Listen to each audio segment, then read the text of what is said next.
Amén. Bueno, buenas noches, hermanos. Vamos a la palabra de hoy. ¿Qué les parece? ¿Bien? Tomen su lugar, preparen su Biblia.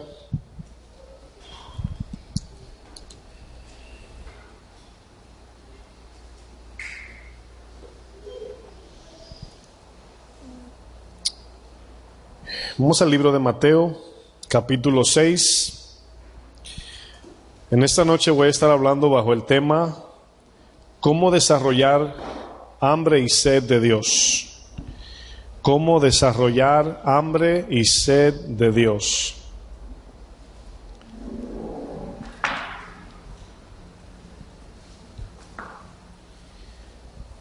¿Cómo desarrollar hambre y sed de Dios? Mateo 6, verso 22. ¿Están todos allá? Voy a leer en el 22, dice: la lámpara del cuerpo es el ojo. Así que si tu ojo es bueno, todo tu cuerpo estará lleno de luz. Pero si tu ojo es maligno, todo tu cuerpo estará en tinieblas. Así que si la luz que en ti hay es tinieblas, ¿cuántas no serán las mismas tinieblas? Algo para pensar. Si usted toma nota, sería bueno escribir esto. El deseo del corazón es el capitán de nuestra vida. Quiero que usted asimile eso que he dicho. El deseo del corazón es el capitán de nuestra vida. En otras palabras, nuestro deseo es lo que guía nuestras vidas. Lo que deseamos, eso buscamos, y eso es lo que dirige nuestro estilo de vida. El deseo del corazón es el capitán de nuestra vida. En Mateo 6:21, es el verso anterior a lo que estábamos leyendo, dice lo siguiente, dice: porque donde esté vuestro tesoro, ¿qué dice? Dice, allí estará también vuestro corazón. Eso que le dije anteriormente, que el deseo del corazón es el capitán de nuestra vida, vamos a analizarlo bajo la luz de este verso.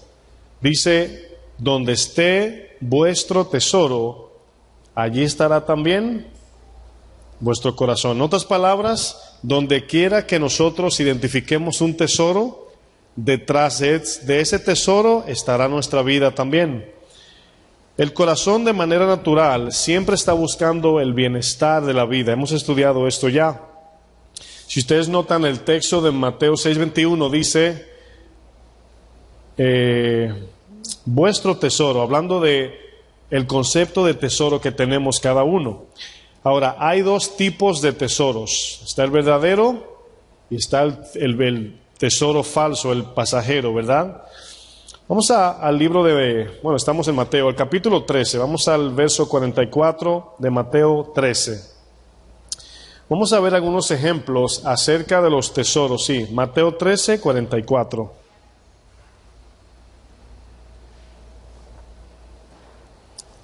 Debemos de cambiar la idea de cuando pensamos en tesoro, estamos a lo mejor pensando en películas de pirata, ¿verdad? Tesoros así como de oro, monedas.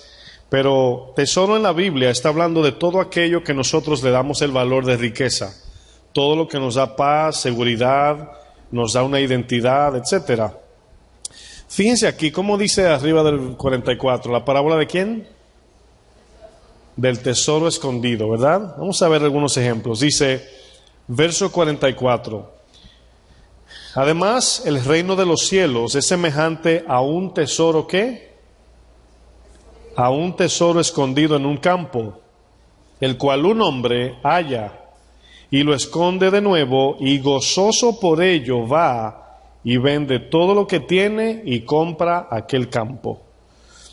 Ahora, aquí notamos en este ejemplo de que este hombre halló un tesoro, ¿verdad?, precioso y de gran valor, que sin titubear, sin pensarlo mucho, vendió sus posesiones para adquirir este terreno donde se encontraba el tesoro. ¿Qué tiene de bueno este tesoro? Que este hombre vendió todo para comprar este terreno donde se encontraba el tesoro. Vamos a hacer 4 preguntas para analizar. Vamos a comenzar a despertar nuestra curiosidad espiritual. Vamos a pensar en esto. ¿Cómo este hombre adquirió sus posesiones? Ahora, esta pregunta no le estoy queriendo preguntar de dónde la consiguió, qué tipo de trabajo tiene, sino estoy hablando de esfuerzo, ¿verdad? ¿Cómo lo adquirió? Podemos entenderlo con mucho trabajo, ¿verdad? ¿Qué tiempo le tomó? Podemos entender que mucho tiempo, ¿verdad? No se adquiere un tesoro o posesiones de un día para otro. Pero la pregunta aquí es, ¿por qué tomó la decisión tan fácil y tan rápida para vender todo lo que tenía y comprar este terreno? Es muy importante esta pregunta. ¿Qué significa este tesoro para este hombre? Bueno, la palabra tesoro en la Biblia se puede interpretar como las siguientes palabras. Cuando usted escucha la palabra, por ejemplo, posesiones, la palabra riquezas, la palabra dinero, también se utiliza la palabra abundancia y bienes. Los bienes. Aquí vemos que la Biblia nos habla de tesoros. Ahora, ¿se dan cuenta que Jesús no confronta ni condena el querer tener tesoros? ¿Si se dan cuenta? El problema no es querer el tesoro, ¿verdad? El problema es identificar el verdadero tesoro. Eso es lo que Jesús nos quiere enseñar. Si yo les pregunto, ¿cuál era el concepto del joven rico de los tesoros, bienes, posesiones y riquezas? Pensemos en el joven rico. ¿Cuál era su idea de lo que eran riquezas? Quiero leer el capítulo 19 de Mateo. Estamos en Mateo todavía, vamos al 19:21. Estamos usando ejemplos solamente de la introducción. Mateo 19:21.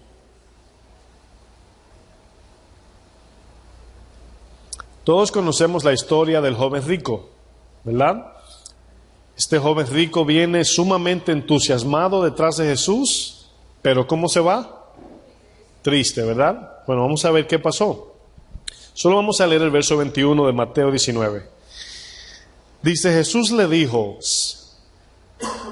disculpen, si quieres ser perfecto, anda, vende todo lo que tienes y dalo a los pobres. ¿Y qué dice luego?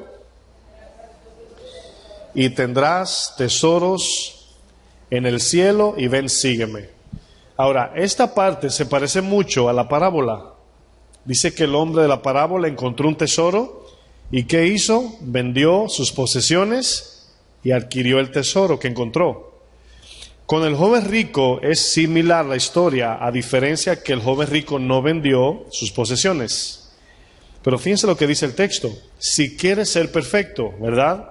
Vende lo que tienes, dalo a los pobres, y luego Jesús le dice, y tendrás tesoros en el cielo. Cuando nosotros decidimos seguir a Jesús, ¿verdad?, el camino, no estamos abandonando las riquezas ni los tesoros por la pobreza, es todo lo contrario. Estamos abandonando la pobreza por adquirir un mejor tesoro. Entonces el problema que a veces tenemos es que tenemos los conceptos de tesoro totalmente distorsionados. Totalmente distorsionados. Este joven rico, hermanos, vino corriendo donde Jesús, sumamente entusiasmado, pero se fue triste por lo que se llevó como mensaje. Bueno, ¿qué le pasó al joven rico, hermanos? Hay 2 cosas que usted y yo podemos tener, al igual que el joven rico. 2 problemas. Número 1, el joven rico tenía un mal concepto del verdadero tesoro. ¿Se acuerdan de la oferta de Jesús con él? Vende lo que tienes, dalo a los pobres y tendrás tesoro en el cielo. O sea, el Señor no lo dejó en bancarrota, por así decir, sino que Él no supo distinguir entre el verdadero tesoro y el falso tesoro. Mientras que el de la parábola pudo identificar el verdadero tesoro porque lo vendió todo para adquirir el otro tesoro.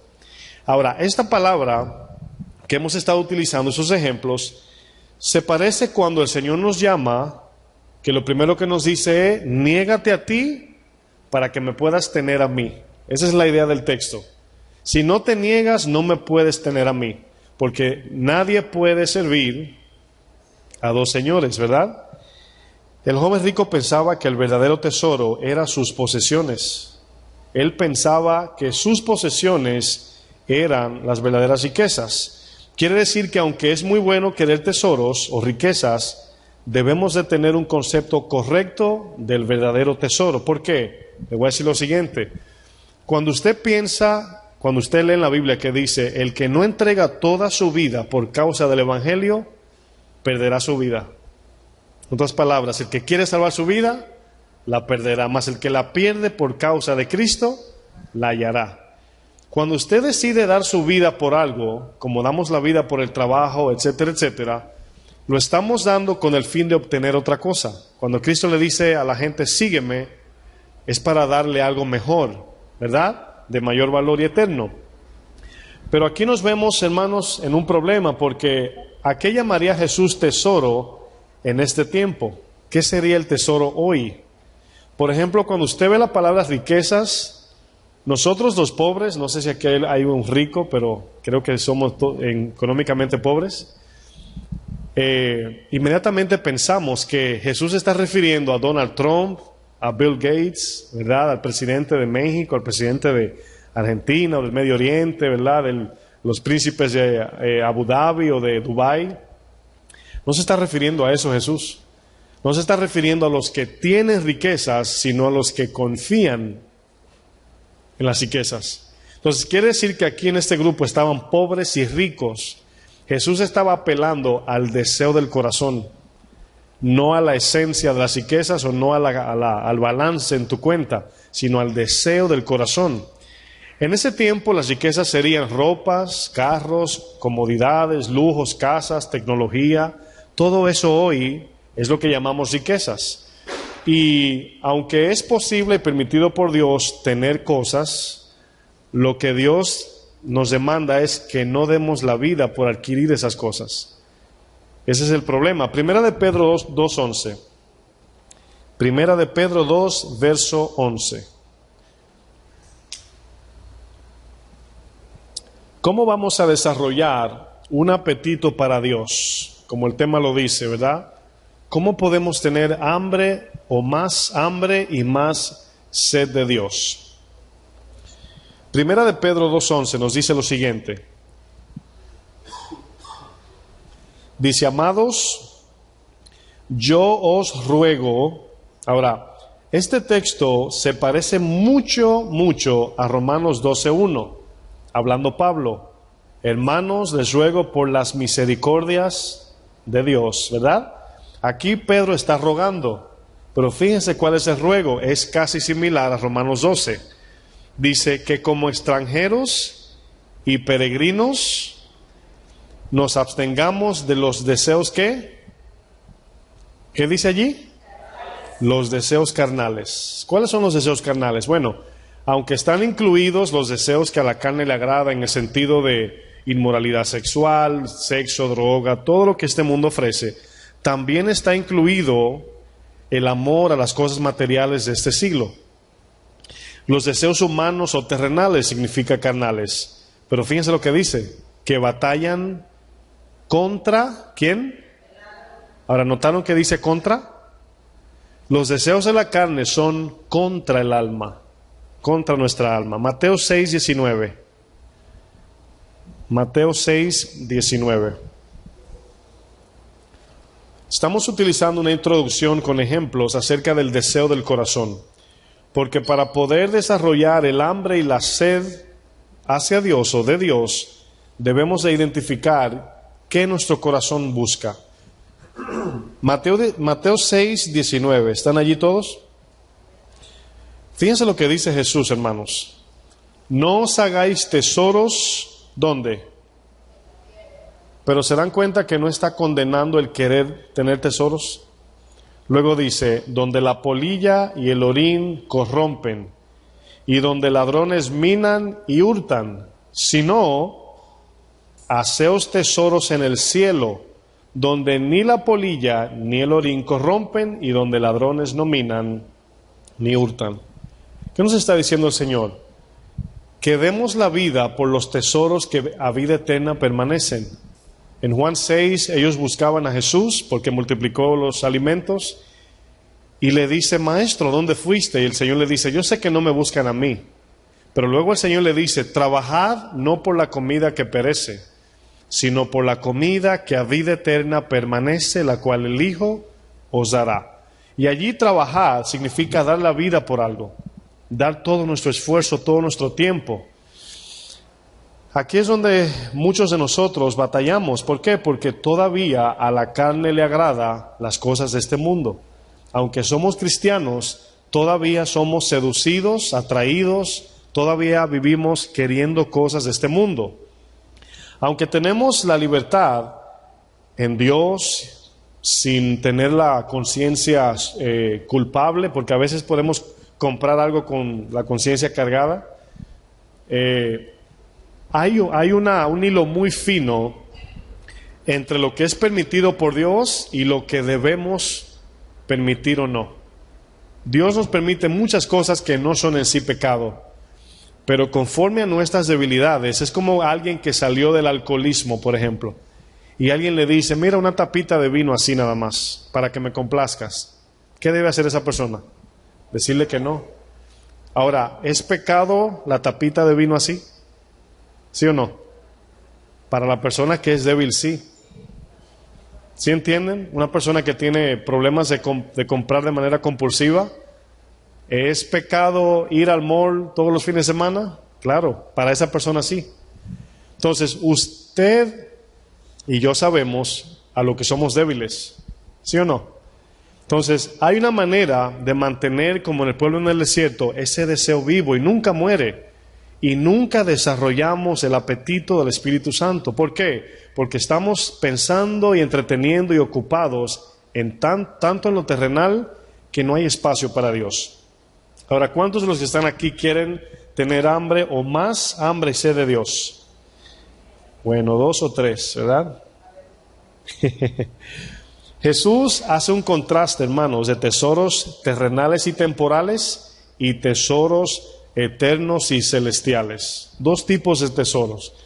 Si yo le digo a usted, ¿qué usted prefiere? $1,000,000 ahora, es un ejemplo, ¿verdad?, metafórico, o quiere $1,000 semanal por la eternidad. Ahora, matemáticamente yo sé que es fácil escoger, pero por falta de fe decimos el millón ahora. Eso es lo que pasa. Una de las razones por qué no oramos es porque nos encantan las cosas que se den rápido. El efecto de la tostadora, ¿verdad? O el microondas, diría yo. Bueno, cuando la Biblia habla de riquezas y tesoros, se refiere a todo aquello que nos acomoda aquí en la tierra. Se refiere a dar la mayor parte de nuestro tiempo para adquirir cosas de este mundo pasajero. Se refiere a fijar la mirada en el aquí y en el ahora. Se refiere a dar nuestro tiempo y esfuerzo mayormente hacia las posesiones y los deseos humanos de este mundo. Ahora bien, aquí estamos hablando del tema, cómo desarrollar el apetito, el hambre, la sed de Dios. Cada día queremos tener más hambre de Dios. ¿Cuántos dicen amén? Cada día queremos crecer. Yo quiero enamorarme más de Dios, buscar más a Dios, amar más a Dios, odiar más la carne, alejarme más del mundo. Es un deseo bíblico y bueno. Pero en Marcos 10:23, miren lo que Jesús dice. Es la misma historia del joven rico, pero hay una parte aquí que no la dice Mateo. Marcos 10, verso 23.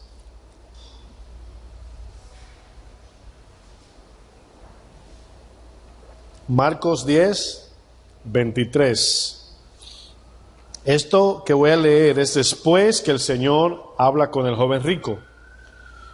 Los discípulos se quedaron preocupados cuando vieron que el joven rico se fue triste.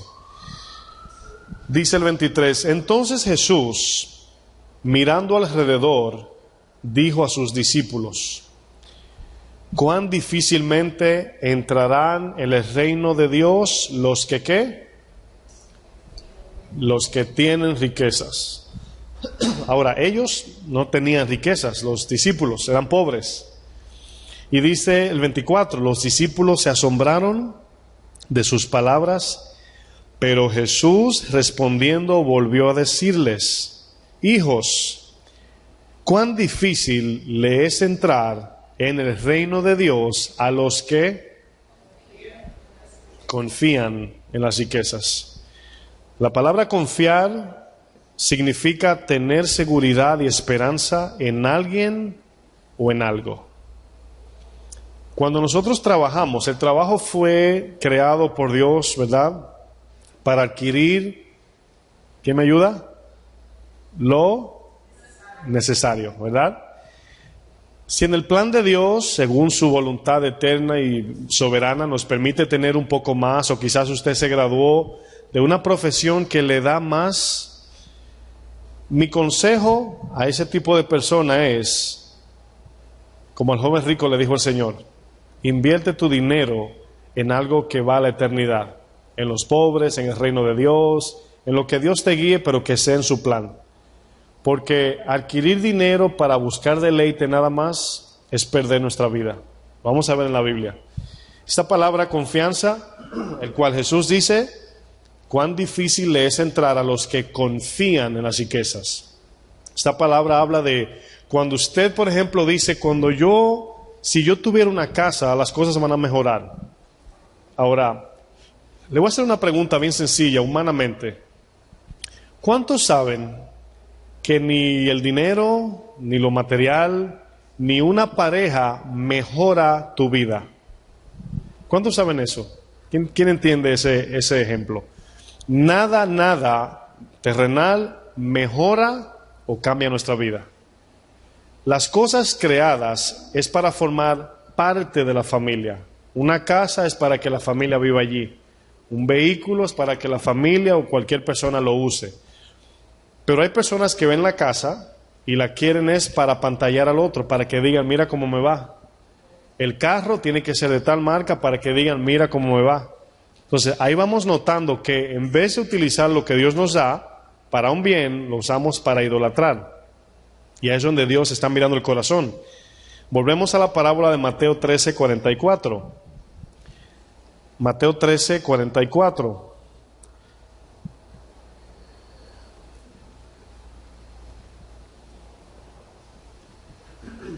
En esa parábola aparece la palabra un tesoro escondido.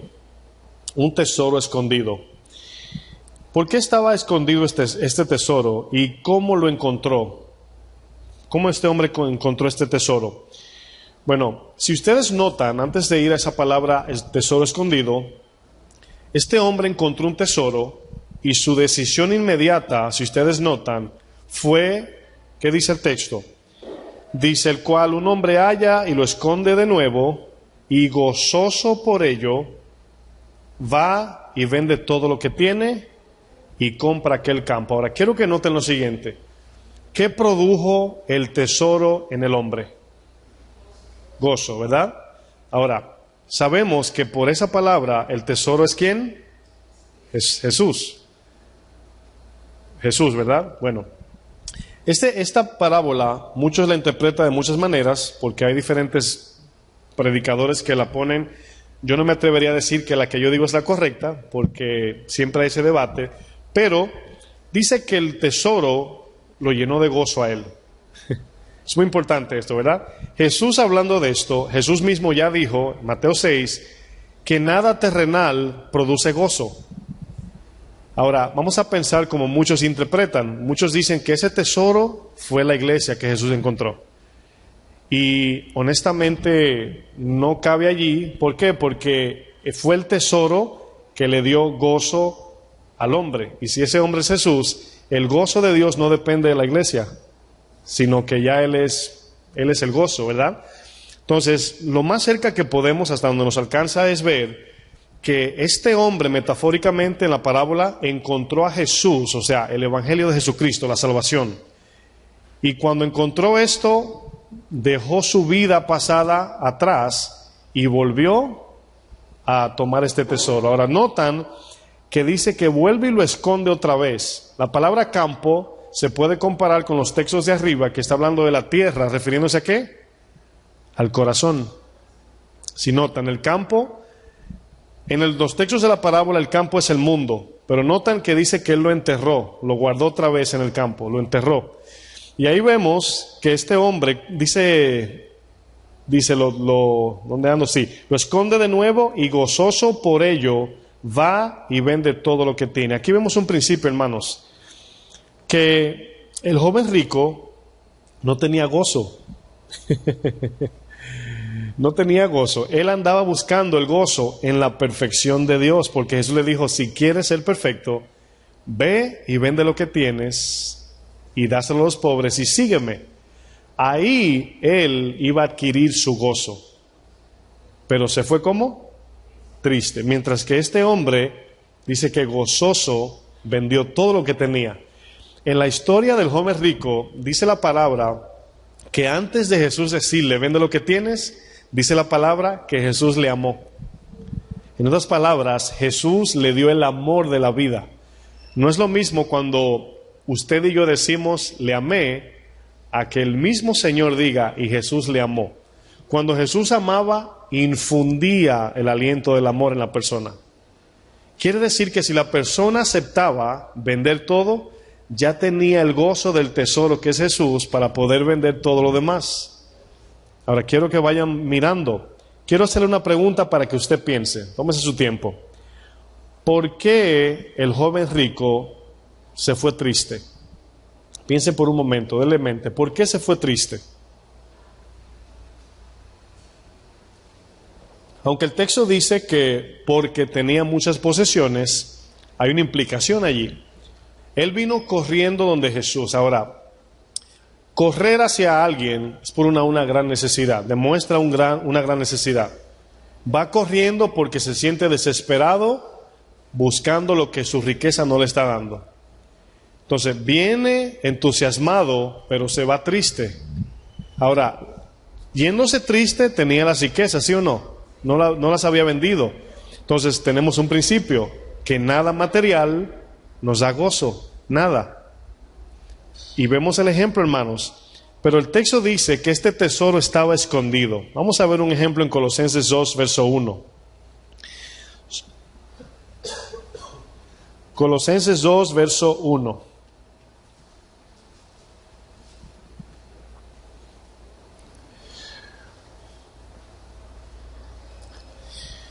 Acuérdense de que tesoro, la Biblia siempre lo pone como aquella meta terrenal que toma todo nuestro tiempo, todos nuestros planes, todo lo fijamos en alcanzar aquello. A eso es que Jesús le llama tesoro. Si es una carrera universitaria, usted da toda su vida por eso, y dicho sea de paso digo que es bueno estudiar, pero eso solamente será una parte de su vida. No debemos dar toda la vida por eso. Eso tiene un tiempo, tiene una temporada donde la persona estudia, se gradúa y comienza un trabajo con su horario. Pero hay personas que dan toda su vida pensando que cuando adquiera la profesión va a ganar tal dinero y su vida se va a arreglar.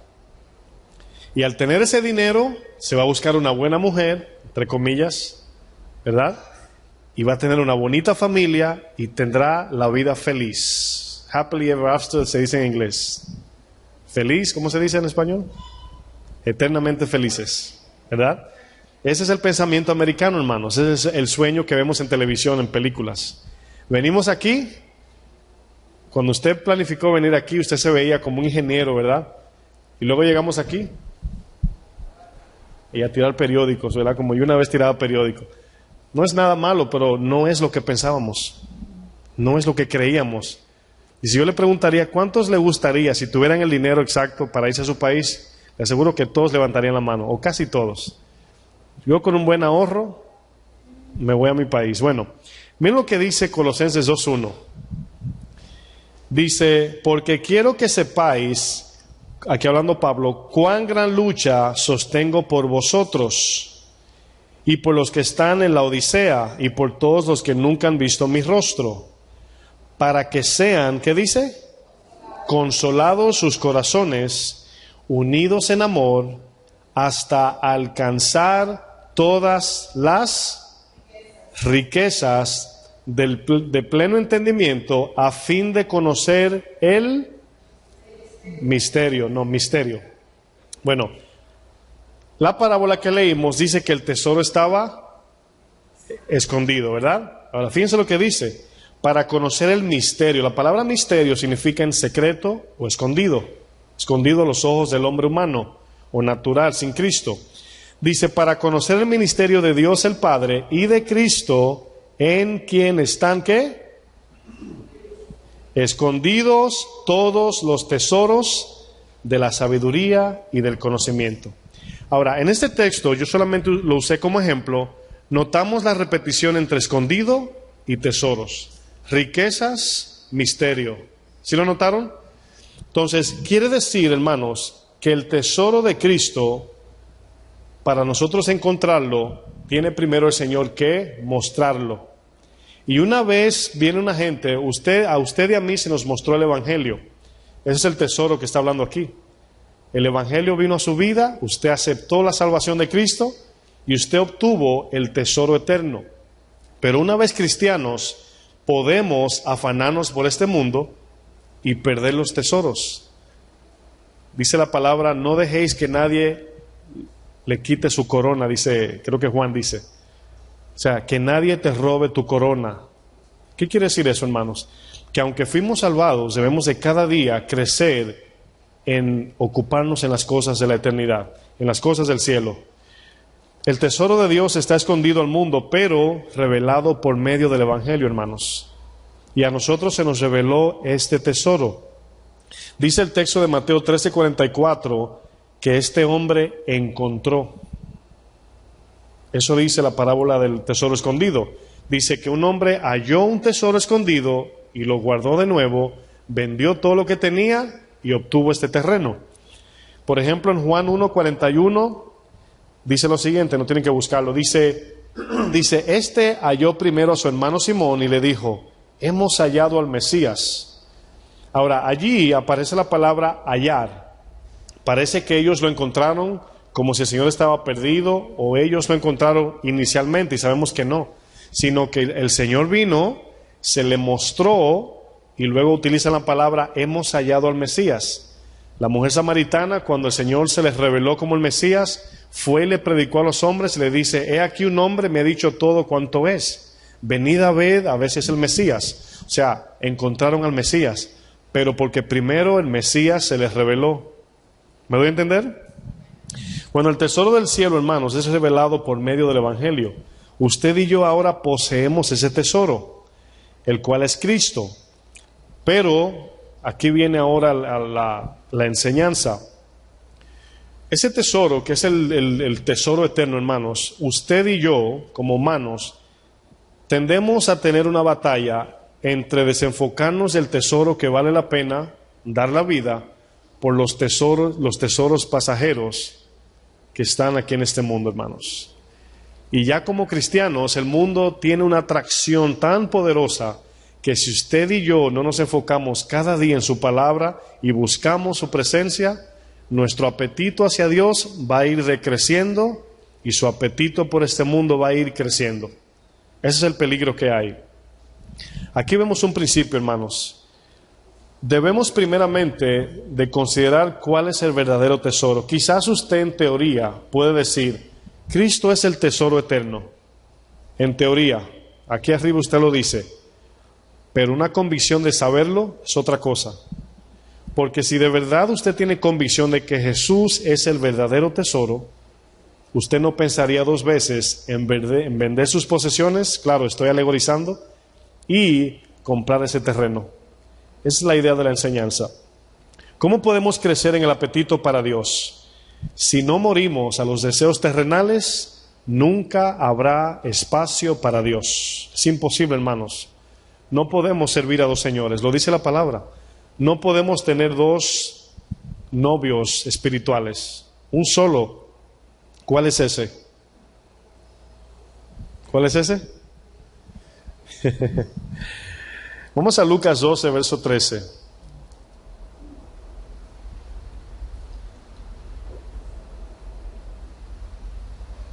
Vamos a usar un ejemplo con el rico insensato.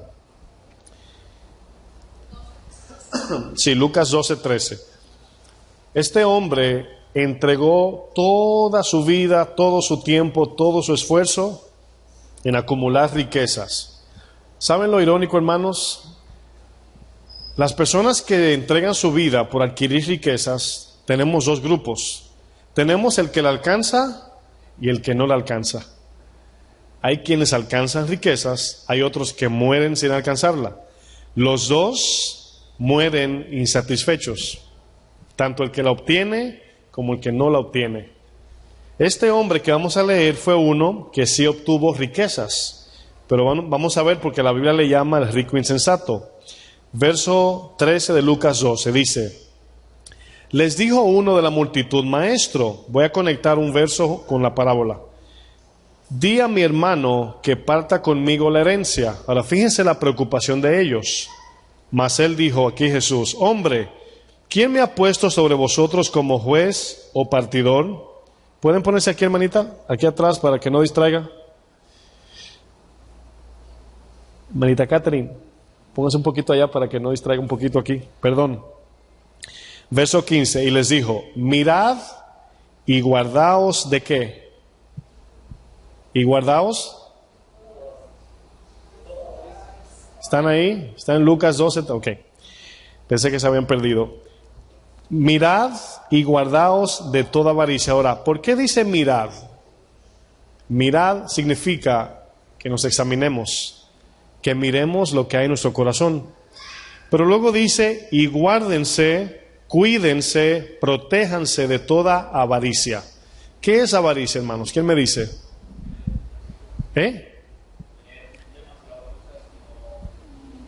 Querer demasiado, ¿verdad? Exactamente. Pero fíjense que todo habla de un deseo. Avaricia es querer lo material de manera excesiva. Habla del deseo del corazón. Le pregunto, hermanos, ¿usted cree que si usted y yo como cristianos tenemos avaricia, tendremos hambre de Dios? Es imposible. Si tenemos deseo por las cosas de aquí, no podremos crecer en ese deseo. Fíjense lo que dice Jesús, hermanos, más adelante. Porque la vida, la palabra vida es, aquí habla de la vida espiritual, la vida eterna. La vida del hombre no consiste en la abundancia de los ¿qué? De los bienes que posee, los bienes que posee. Podemos tener mucho dinero como ser pobres, pero ninguna de las dos define nuestra eternidad o nuestra vida. Dice más adelante, 16, también les refirió una parábola diciendo: la heredad de un hombre rico había producido ¿qué? Mucho. Ahora notan que anteriormente habían dos peleándose por una herencia. No tenían dinero, ¿verdad? Pero estaban allí peleándose por la tierrita, ¿verdad? O el terreno, o la herencia, cualquiera que fuera. Pero aquí vemos que Jesús usa una parábola de un hombre que sí tenía riquezas. Dice: la heredad de un hombre rico que había producido mucho. Y quiero decir esto lento, esto que vamos a leer aquí. Dice: y él pensaba dentro de sí. Ahora, habíamos hablado que el concepto del joven rico estaba mal ubicado. Él pensaba que las riquezas que él tenía era lo que le daba a él la satisfacción. Tenía un concepto de él. Este hombre también, dice, pensaba dentro de sí, o sea, él mismo lo consideraba así, diciendo: ¿qué haré? Porque no tengo dónde guardar mis frutos, o sea, de tanto que tenía. 18. Y dijo: esto haré. Me imagino él así como buena idea, ¿verdad? Una buena idea me ocurrió. Ahora, cuando usted dice buena idea, es porque se está considerando ¿qué? Sabio, ¿verdad? Fíjense lo que dice el texto. Derribaré mis graneros y los edificaré mayores, y allí guardaré todos mis frutos y mis bienes. Una muy buena idea. 19. Y diré a mi alma. Alma, ahora, quiero que noten, hermanos, el engaño de las riquezas. Marcos 4, Mateo 13 habla de los engaños de las riquezas.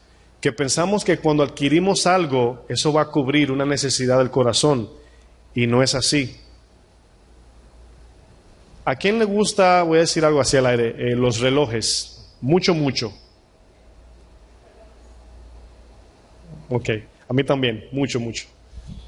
No soy coleccionista, pero me gusta. ¿A quién le gustan los zapatos así mucho, mucho? Carteras, carros, casas, viajes. No es pecado, hermanos, quererlo. Solamente un ejemplo voy a hacer. Ok, vamos a pensar en una casa linda, una casa, no tiene que ser una mansión, pero algo bonito, con piscina, alberca, con su garaje, su vehículo, todo pago. Vamos a pensar en eso. Yo quiero que usted se imagine por un momento, usted entrando en su casa cada mañana. ¿Qué tiempo le va a tomar querer cambiarle el color, cambiar la decoración, invitar gente para que la vean, etcétera, etcétera? Estoy hablando humanamente, claro. Pero mi otra pregunta, que es la donde quiero enfatizar, es, quiero que piense qué efecto tiene esa casa en nuestro corazón.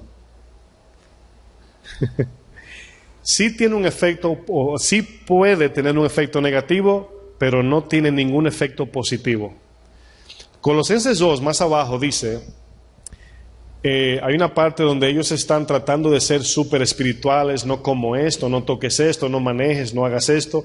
Dice Pablo, estas cosas a la verdad tienen cierto respeto de maltrato del cuerpo como para sentirse uno más religioso, pero no tienen ningún poder contra los apetitos de la carne. Una casa puede afectar tu corazón si tú la ves como un ídolo, pero nunca, nunca, nunca, nunca la casa te dará paz. Nunca, nunca, nunca una casa te dará amor, fe, paciencia. Solamente puedes vivirla y exhibirla, más nada. Pero si Dios te da amor, puedes disfrutar esa casa al máximo, hermanos, aunque no te visite nadie. ¿Sí lo entendieron? Entonces, ¿cómo podremos o por qué daríamos toda la vida por adquirir algo que no nos va a llenar? Es parte de la vida, sí, Dios lo permite y te lo puede dar, puede. Yo sé que hay profetas que dicen, no, Dios quiere darte una casa. Yo pienso que Dios quiere cambiar tu corazón. Esa es mi teoría bíblica. Si te da una casa, bueno, amén, hermanos, préstenoslas para bautizar a los hermanos en su piscina. Pero bueno, fíjense lo que dice el 19, voy a retomar. Diré a mi alma, ¿dónde ando? Sí, a mi alma, muchos bienes tienes guardados para muchos años. ¿Cómo sabía este hombre que iba a durar mucho tiempo gozándose de esto? Y luego dice, repósate. ¿Saben qué significa esa palabra? Shalom, hermanos. O sea, ten paz. Esa es la paz que Jesús dijo, esa no es mi paz. Esa es la paz que el mundo da. Luego dice, come, bebe, regocíjate. ¿De verdad las riquezas dan gozo? No, mis hermanos. Verso 20, pero Dios le dijo, necio. Ahora, por un momento pensábamos que tenía una buena idea, que era un hombre inteligente. Pero Dios le llama, ¿cómo? Necio. ¿Saben por qué, hermanos? Fíjense en esto. Su deseo estaba todo comprometido con lo terrenal, con sus riquezas. Fíjense el destino de este hombre. Esta noche vienen a pedirte tu alma. Y lo que has provisto, o sea, lo que has trabajado con todo tu tiempo y esfuerzo, le dice, ¿de quién será? ¿Sabe lo que significa de quién será? Se va a quedar aquí y tú te vas. Pero, hermanos, el que siembra lo espiritual cosecha. El que siembra para su espíritu cosechará lo espiritual, lo eterno. El que cosecha para su carne, el que siembra para su carne, cosechará corrupción. Si usted y yo dedicamos todo nuestro esfuerzo, vida, todo, hermanos, en el reino de Dios, nos llevaremos las riquezas al cielo. O allá estarán esperándonos, mejor dicho. Pero si nosotros somos cristianos de nada más venir a la iglesia y no damos todo el tiempo a Dios, vamos a perder todo, hermanos. Nos vamos a ir vacíos al cielo. Dice Job, desnudo vine y desnudo me voy. Nada traje a este mundo y nada me llevaré. Pero Jesús ya nos habló, hermanos, no hagan tesoro en la tierra, sino en el cielo. Dice el verso 21, así es. ¿Quién es así es? El ejemplo que va a usar el Señor. El que hace para sí tesoro y no es rico para con Dios. Dijo luego a sus discípulos, por tanto os digo, no os afanéis por vuestra vida, qué comeréis, ni por el cuerpo que vestiréis. La vida es más que la comida y el cuerpo es más que el vestido. En otras palabras, el Señor nos está diciendo que le dediquemos nuestro tiempo y esfuerzo a nuestra vida y no al vestido. Esa es la idea, hermanos. Por esta razón, los cristianos de hoy no desarrollan su hambre profunda de Dios, porque el deseo del corazón está inclinado en las cosas terrenales. ¿Cómo desarrollar hambre y sed de Dios, hermanos? Es sumamente importante. Los deseos por las cosas terrenales nacen de la carne, hermanos. Usted no necesita más que mirar para usted anhelar las cosas de este mundo. Solo tiene que ir a una plaza, a un mall, o a una tienda, o no sé qué, y deleitarse en las tiendas, y ya tiene deseo. Pero para darle cabida al deseo de Dios, o a Dios, el deseo de Dios, tiene que negarse y buscar a Dios. Quiero decirles algo, hermanos. Orar, leer la Biblia, andar en santidad, no es algo que se siente. Debemos buscarlo. Quizás el resto de su vida usted ore y nunca ve un rayo de luz salir por la ventana.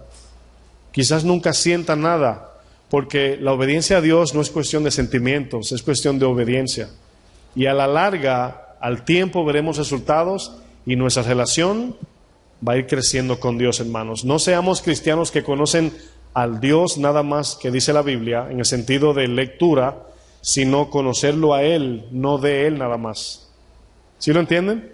Hay personas en la iglesia que tienen 75 años, y digo esto ejemplificando, y conocen de Dios, o sea, te citan la Biblia entera, pero no conocen a Dios.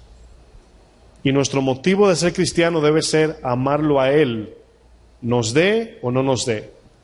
Como el ejemplo que usamos el domingo de Sadrach, Mesach y Abednego, le dice el rey que se postren ante la estatua. Y le dice, sepas, oh rey, que nuestro Dios puede librarnos del horno de fuego. Y si no, no nos postraremos. ¿Qué quiere decir eso, hermanos? Amor incondicional a Dios. Nos dé o no nos dé. Nos salve o no nos salve. Pero para eso, hermanos, debemos de desarrollar la búsqueda diaria de Dios. Yo creo que y quiero ir aquí entrando en la aplicación para ganar tiempo. Yo pienso que uno de los problemas que tenemos al querer buscar a Dios es que queremos una respuesta inmediata. Por lo menos oír una voz de trueno, o una luz, o un ángel que se manifieste.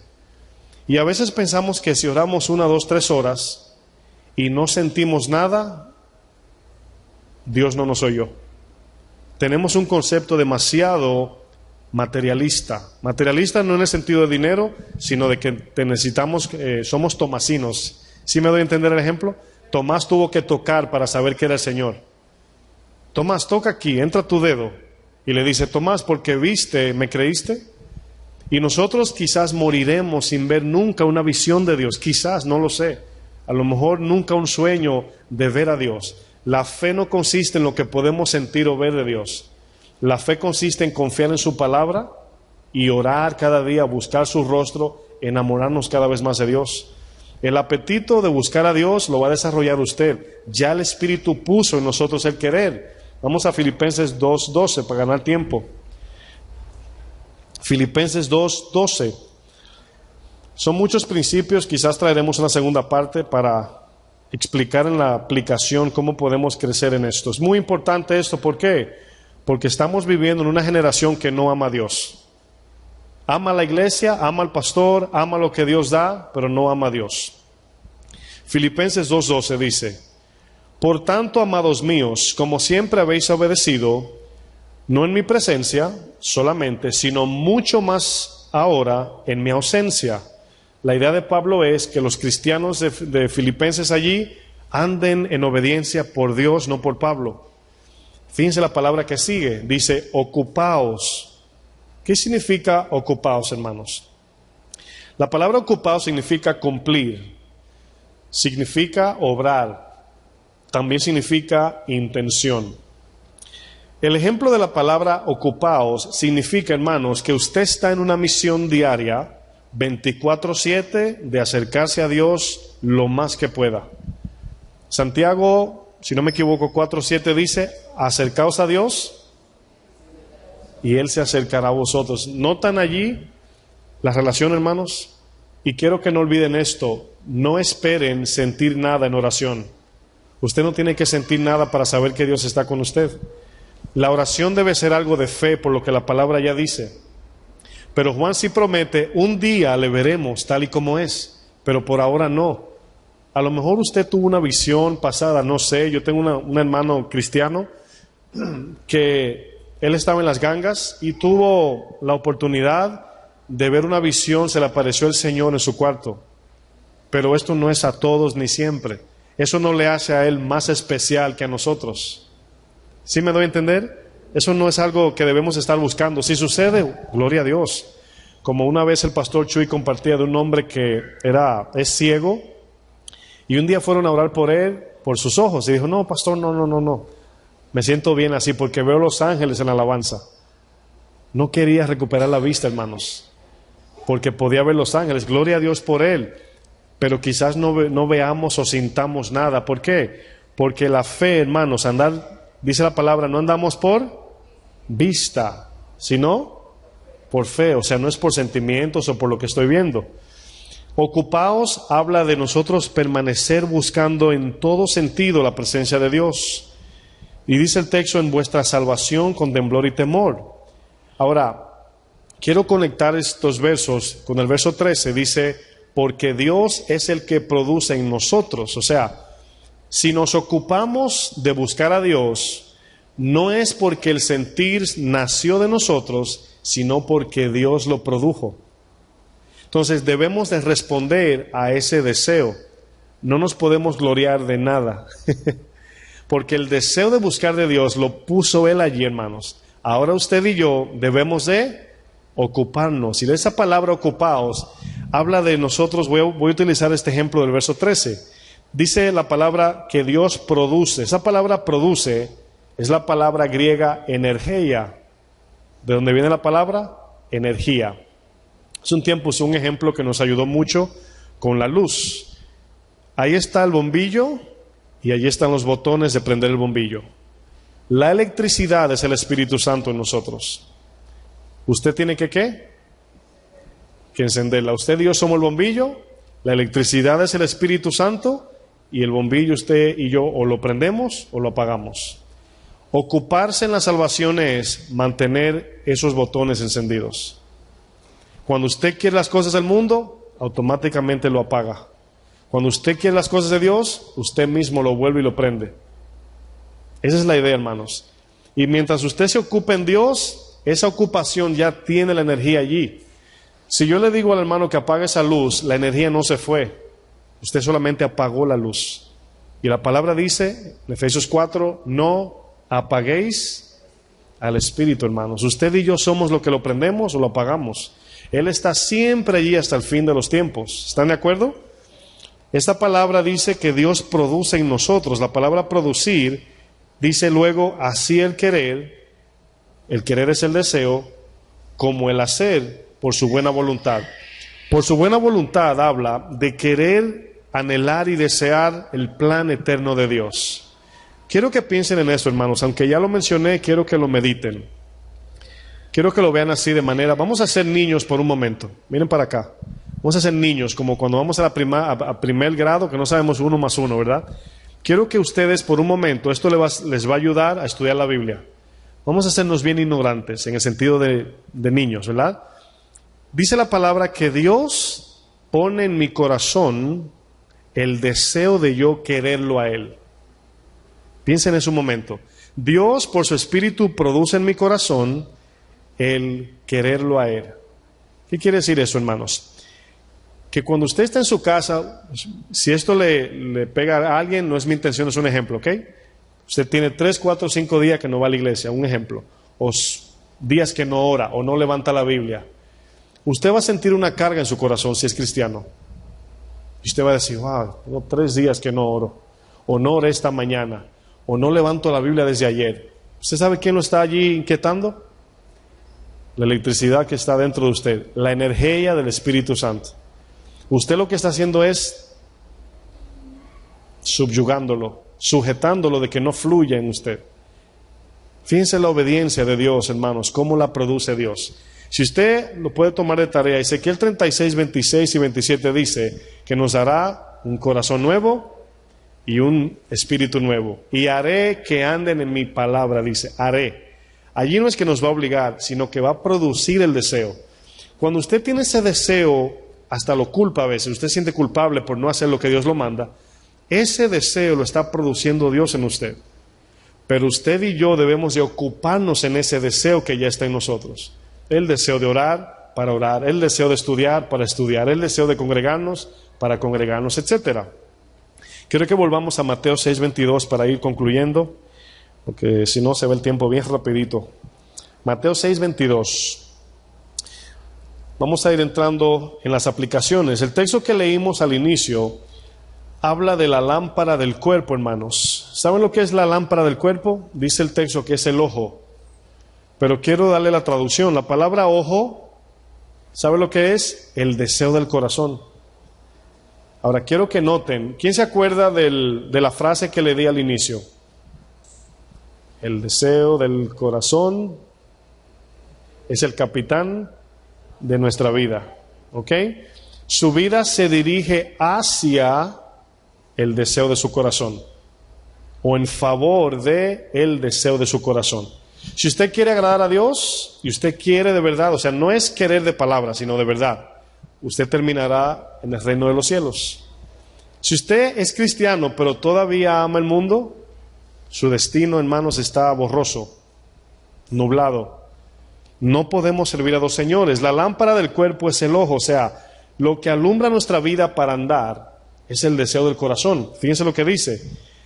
Si tu ojo es bueno, todo tu cuerpo, y la palabra cuerpo significa todo nuestro ser, cuerpo, espíritu, alma y cuerpo, todo. Si tu ojo es bueno, todo tu cuerpo estará lleno de luz. Esta palabra luz habla de una, vamos a decir, ¿cómo se dice? Una antorcha, no, una linterna encendida, pero todo tu cuerpo iluminado en luz.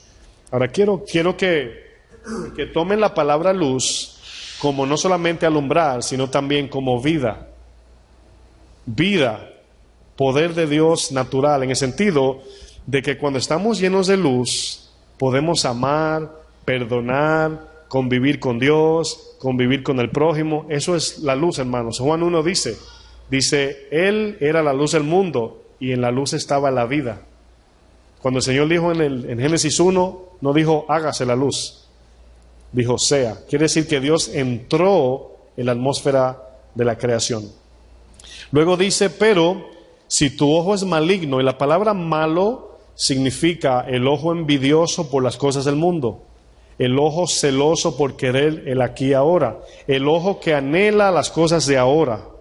Dice, todo tu cuerpo estará en tinieblas, o sea, en muerte.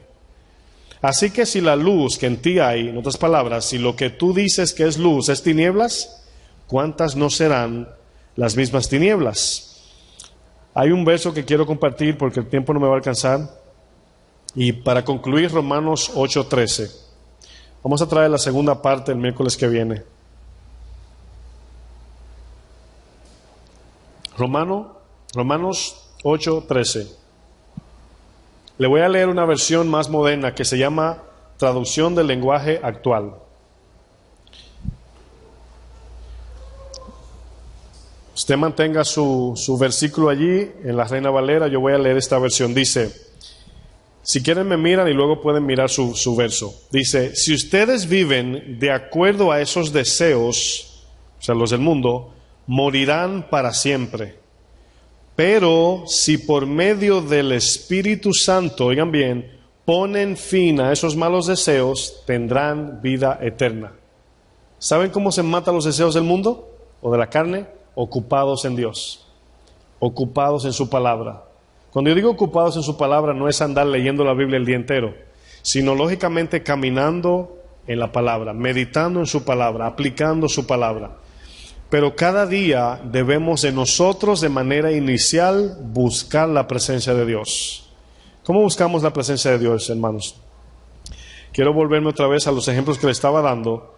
Quitemos la idea de que cuando vamos a orar vamos a sentir escalofríos o una esencia de alguien presente.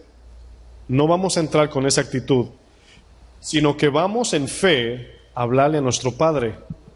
Tenemos que entrar creyendo que Él nos está escuchando. ¿Y saben cuál es la clave de que Dios nos escuche? Primera de Juan lo dice. Dice que si pedimos conforme a su voluntad, Él nos oye. Eso basta, debe bastarnos. ¿Por qué? Porque si seguimos mirando este mundo, hermanos, el mundo mata la fe, pero la oración fortalece la fe, hermanos. Por eso Jesús, cuando habló de la viuda que le oraba al rey, al juez injusto, termina la historia diciendo: ¿acaso hallará Dios fe o el Señor fe cuando vuelva a la tierra? ¿Por qué conectó la fe con la oración? Porque en la oración es donde nosotros nos conectamos con Dios, es donde lo buscamos. Leer la Biblia puede ser algo como leer una revista de momento. Hay veces que la leemos por decir, no fallé, leo la Biblia todos los días. Pero la oración, hermanos, es buscar a Dios en esa intimidad, donde nadie sabe si tú oras o no, solamente tu Padre.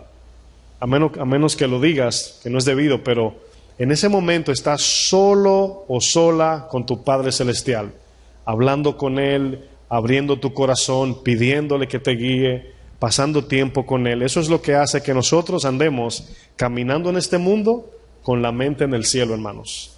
La oración es esencialísimo, hermanos, muy esencial. Y es algo que vamos a desarrollar. Nuestro apetito de buscar a Dios inicia en su palabra, prosigue en la oración y luego continúa en la obediencia.